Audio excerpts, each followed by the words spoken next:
want to be able to incorporate things like, what's the feedback? What are people saying about the community? Every community manager's aspiration, open the doors and have people immediately engage and post and like.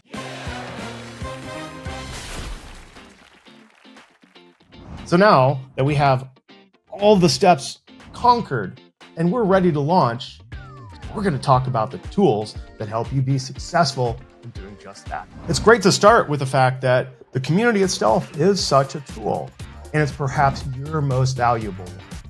You're going to need to thoroughly understand what the tool, what the platform can do so it can support your goals. Now, this opens us up to a lot of decisions and a lot of people we need to talk to. Namely, we should be engaging with our IT team because we're going to need to make sure this tool fits into our ecosystem of other tools and it's secure and stable. And we need to make our case to leadership and the people that are paying the bills to support our community. So what are those tools that you need to support your community? First off is integration. You always will want to seek out a platform for community that can integrate with your tech stack, right? That is, what are your operations teams using already? What's your data team using? Can we get the data of our community activity into and tie into those other platforms? This is going to support all the reporting and analysis work that you're going to have to do. Let's talk reporting. I want to make it clear to you from experience that every business is different. Communicating to others is the critical part of what we talk about in reporting. These are the things that you're trying to share with everybody in your organization to show that this tool, this platform is not just for our customers, it's also for us and for our growth. So your reporting is very easy. You want to be able to incorporate things like, what's the feedback? What are people saying about the community? What are the top posts that are there? What are the things that are helping to alleviate support tickets? Again, not thinking about reporting early and often, and you're missing the point. Let's dive into the subject of engagement and moderation.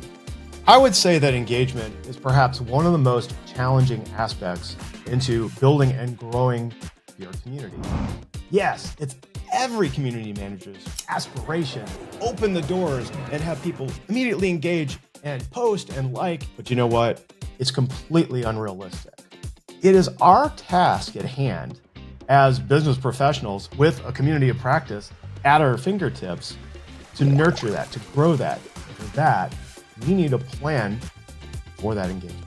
At this point, I recommend laying out your engagement strategy.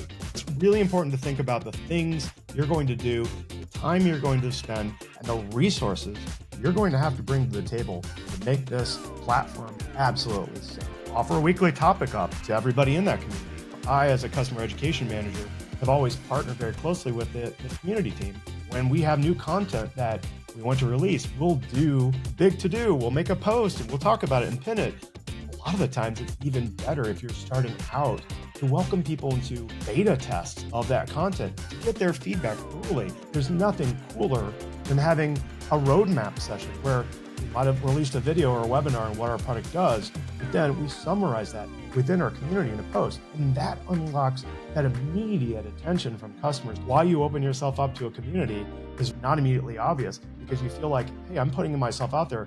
These are great value adds for any community because you're guiding the conversation, you're owning the message, and that whole loop, that iterative loop, adds so much more value to both you and your customers. Okay, now let's talk about moderation and management. I sometimes have seen the emergence of like the Wild West in a community, early days. Go back, way back. Go to Facebook. Go to places where people on X, probably Twitter, are engaging, and the discourse and dialogue, and people are saying things they probably shouldn't. And if what happened on Twitter happened on your community, you need to moderate. As people are engaging, do we gate that and lock that down?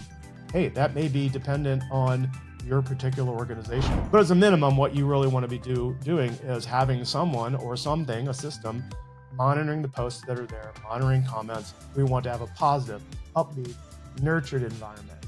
Management is a little bit more. In my context, it goes into things like the processes, the systems, manual or automatic, that we have that help keep the system and keep your community clean. I've seen many communities go off the rails, so to speak, because nobody's watching, nobody's managing content is stale. You don't want that. You want to have a process where every week I'm going in and I'm removing junk or spam, and you're working to curate and to shepherd and to be a good steward of your community, not control it completely, but guide it, and to make sure it's a safe place for everybody to contribute value and to ask those questions. So next, in order for you to continue running a community, you're going to have to measure it. We're going to talk about analytics.